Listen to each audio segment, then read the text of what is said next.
¿Qué tal, estimados estudiantes? En este video resolveremos el taller número 1 correspondiente a la franja 2. En el tema número 1 nos dan una expresión y en el literal A se pide identificar las variables proposicionales. En el literal B, escribir en el lenguaje simbólico la recíproca y luego en su lenguaje natural utilizando la forma indicada. En el literal C se pide escribir en el lenguaje simbólico su contrarrecíproca y luego expresarla en su lenguaje natural utilizando la forma indicada. Veamos la solución. En el literal A nos piden las variables proposicionales presentes. Entonces, en función a la oración que se nos ha dado, vamos a definir como P, un país tiene abundante industria. Consideraremos ahora Q, un país crea un régimen fiscal para atraer inversores. Vamos ahora al literal B. En función a la oración que se daba en el enunciado y considerando las variables P y Q establecidas, entonces en el lenguaje simbólico nos queda negado de P condicional con Q. Expresada esta oración de manera simbólica, ahora podemos definir su recíproca.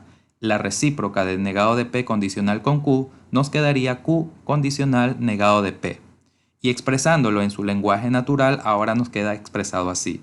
Un país no tiene abundante industria, ya que crea un régimen fiscal para atraer inversores.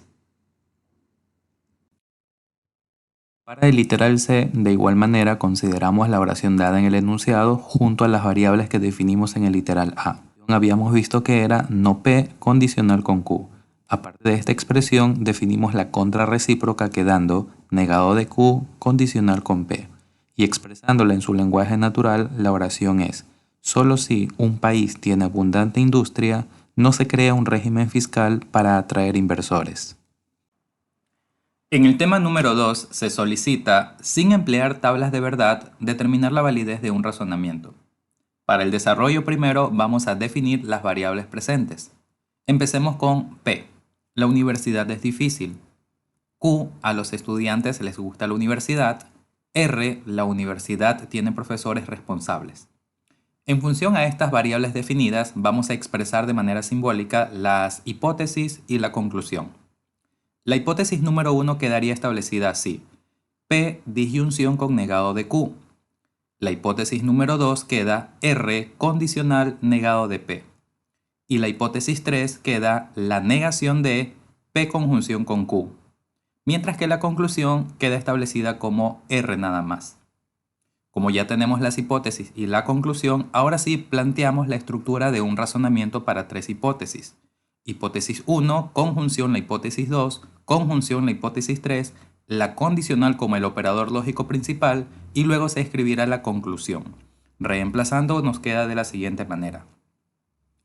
Ahora, para determinar la validez de este razonamiento, una alternativa consiste en considerar que el consecuente es una contradicción y a partir de este supuesto vamos a verificar que el antecedente es una tautología. Porque si esto llegase a ocurrir, entonces concluiremos que nuestro razonamiento es una falacia.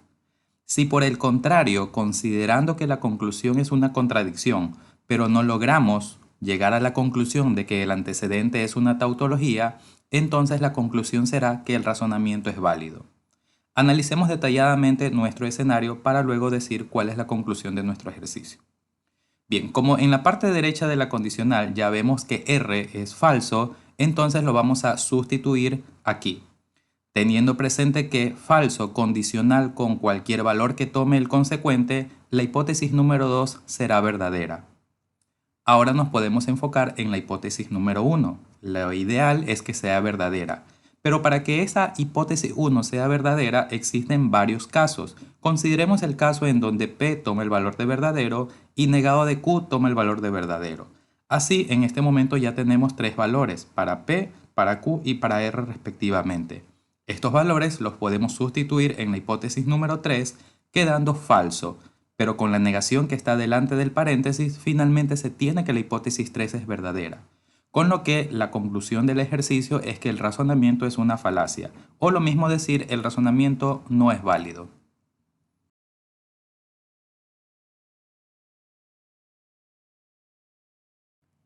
En el tema número 3 nos piden: utilizando el álgebra proposicional, demuestre que esta forma proposicional es equivalente a esta otra forma proposicional.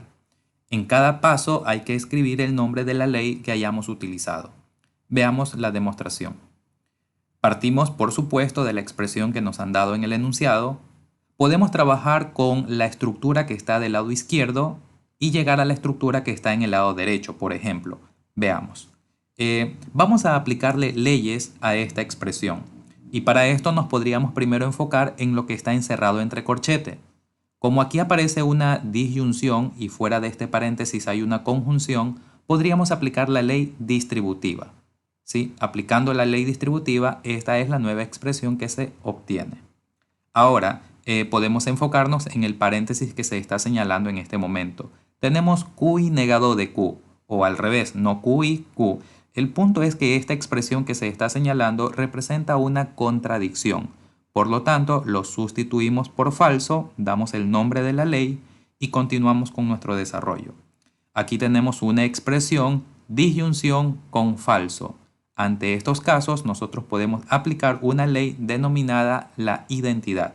Una expresión o falso, eso da como proposición resultante la misma expresión. Para ahora, tenemos aquí encerrado entre paréntesis una conjunción, fuera del corchete una disyunción.